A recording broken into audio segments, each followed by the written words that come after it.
Ils craignent que les États généraux de l'alimentation se transforment en procès de l'agriculture, en tous les cas du modèle économique agricole français.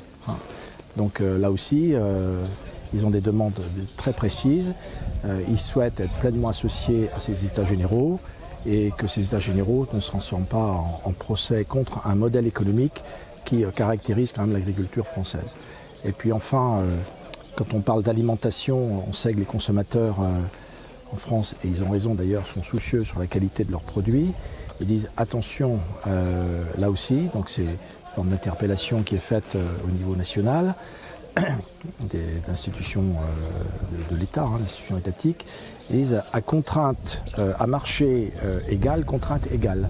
C'est-à-dire que voilà, ils ont voulu m'expliquer, ils l'ont fait très bien d'ailleurs, si les agriculteurs français se voient appliquer des contraintes en matière de production agricole et en matière d'utilisation de produits phytosanitaires, que ces contraintes s'appliquent également à des producteurs agricoles étrangers dont la France importerait des produits alors que ceux-ci n'ont pas les mêmes contraintes. Donc voilà, ce sont des messages de cette nature que je qualifierais dans l'ensemble de messages d'inquiétude sur un fond de crise dont nous ne sommes pas encore sortis.